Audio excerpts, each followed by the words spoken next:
Deadpool is also known as Marvel Jesus. Making amends with the Watch in Part 2, the quick-witted mercenaries now live a peaceful life. However, deep inside Deadpool always yearned for something greater, and this thought directly influenced the later appearance of the TVA or Time Variance Authority. And because of an event that of course I cannot reveal, he must embark on a journey to save his universe that is on the brink of collapse. This time, dragged into Deadpool's mess is Logan, one of the rare heroes who finds himself a complete ending. The only problem is that while he's still in the grave, he wakes up and puts on the same outfit as in the comic, continuing to swing his killing claws to make the mouse's money tree bloom. Perhaps, as long as the audience still likes him, Wolverine will not be allowed to retire. So, reluctantly, both set foot on the chaotic, messy, inconsistent, directionless and seriously crisis-quality timeline of the MCU, with the hope of bringing back the golden age of superheroes. The million-dollar question, or rather the billion-dollar question, is can they do it? Can these two bad-tempered immortals rekindle the audience's excitement, which has cooled considerably since Endgame? Carrying the heavy burden of a Marvel fan's love for the future of my beloved universe into my shoes, I'm embarrassed to admit that I was so amused and engrossed in watching Mortal Kombat-style finishers that I forgot about the important link in Phase 5. But when it comes to physical violence, Deadpool and Wolverine really nailed it. Right from the first scene, it's not hard to see that the director has almost completely retained the audience greeting and non-linear storytelling from previous Deadpool works into his film, confirming that this anti-hero's unique qualities remain intact. And it only took another 5 minutes for the audience to see that the R label, which means no viewers under 18, was never put on for fun. Pierce multiple enemies at once, cut throats, stab heads, test the sharpness of a knife with a back-to-front stab, break limbs, slash at vital spots with a sword, pull the sword out, then stab at another vital spot and openly say it's something funny. The trash was scattered everywhere, the obscene papers were scattered everywhere, scattered all over the mat. I don't know if it's because of pride when being criticized by the boys and anti-fans as a childish movie too much, but it's hard to believe that one day, President Kevin Feige will let Deadpool's swords and mouth go free. The MCU may have really taken off. One guy is fine, but this movie also has Wolverine, a violent player who is no less than any hero. It's just as vulgar, murderous, and funny. Both of them kept creating and scoring, entertaining the audience with extremely entertaining action. In fact, Deadpool and Wolverine benefited greatly from the close friends Ryan Reynolds and Hugh Jackman. The chemistry between the two in real life is reflected in the movie, with some lines that just by watching, you will realize it is no different than Ryan talking to his friend Hugh. For a long time, both of them have longed to stand on the same stage, and when the opportunity came, we could clearly see the excitement inside them, especially Deadpool. Wolverine's clever manipulation like a fan, the movie creates many funny situations, just thanks to the natural direction between the two actors. Even with a covered face, the audience can still recognize the distinctive stickiness. A person doesn't have to pretend to be a werewolf, the whole world knows he is one. The chemistry between Red and Yellow and the two actors who understood their characters so well that they were completely absorbed, without any embellishment, determined 80% of the work's success. The comedy pieces are also inserted quite naturally, and although they seem a bit redundant to me, it's still hard to check the filmmakers. When Deadpool alone is already a headache, now they have to build a stage for Wolverine too. Still taking full advantage of breaking the fourth wall to talk directly to the audience, Marvel's new savior landed in the main timeline in a noisier way by bringing up all the company's bad stories to tell the audience, satirizing the old works and the recent lack of care, reminding me of the scene in Wreck-It Ralph when Disney used the famous princesses of the past to make people laugh.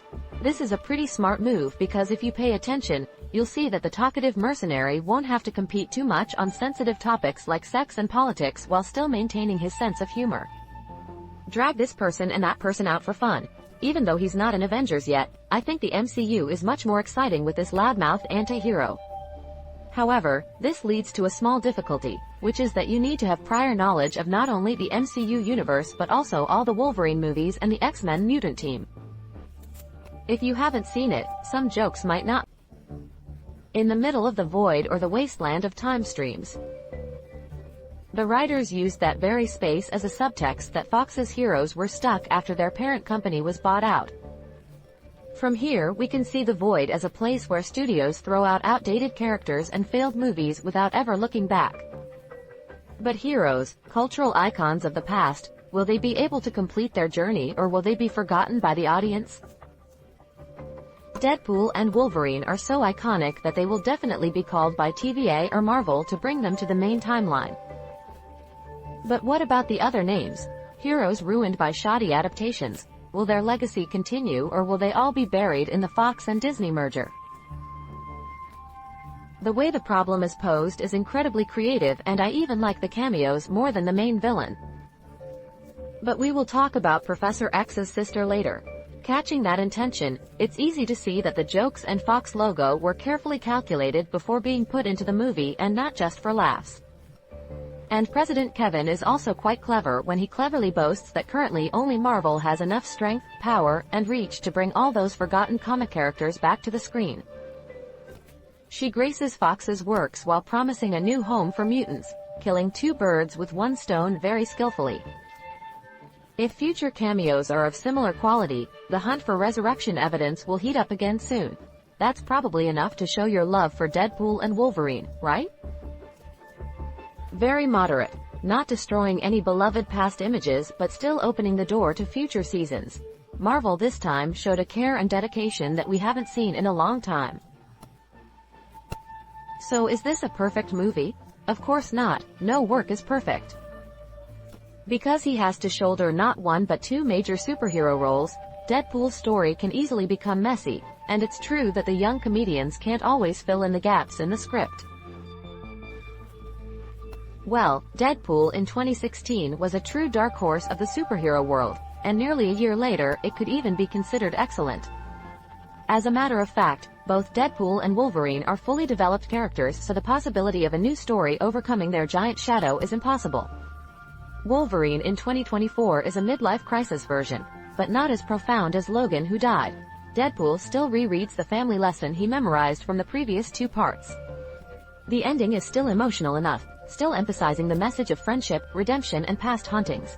As I see it, they are completely convincing because Ryan Reynolds and Hugh Jackman are so compatible. Not to mention the love between Wade and Vanessa is completely forgotten. The villain is strong and beautiful enough, but doesn't really leave much of an impression. I quite liked Professor X's sister in the first half of the movie, but the actions in the third act were quite forced, added as if just to try to make things difficult for the main side. And does anyone find the Paradox guy's motives in TVA confusing given his names? To be fair, I think Deadpool and Wolverine have a pretty good script. The director knows his strengths and weaknesses very well, so he devoted all his time to the journey of friendship between the two immortals, using youthful humor to fill in the gaps and leaving the ending with just enough emotion. So if you hate the rest, your experience won't be too bad. However, the most distracting thing for me during the entire movie viewing time was not the script but the background. It's unclear since when, Marvel seems to have completely ignored the details behind, making the frame quite shallow. You can notice the streets and shops where Deadpool lives in this scene. They look very fake and like stage props. This probably started with Edmund and the Wasp Quantum Mania, where the quantum realm was handled so sloppily that it looked like actors standing in front of LED screens. And this concern is also well-founded when the new trailer of Captain America Part 4 just released is similar. Look at this scene.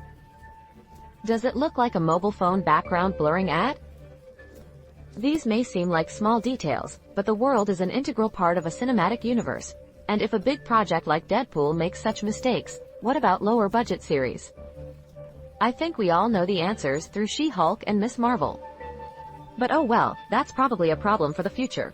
Regardless, Marvel fans can probably applaud now that the studio's streak of bad luck has officially ended. At least for now. Deadpool and Wolverine is a real blast. The film has all the elements of an entertaining summer blockbuster. Blood, vulgar humor and two characters who need no further proof of their charm. Marvel also made a smart move by simply eating what 20th Century Fox did with the X-Men franchise. From there, a straight bridge was built to welcome the mutants to their new home. This cleverness reminds me of the Marvel of old. A studio can make bad movies but win hearts with its dedication to heroic characters and timeless cultural icons. End of review.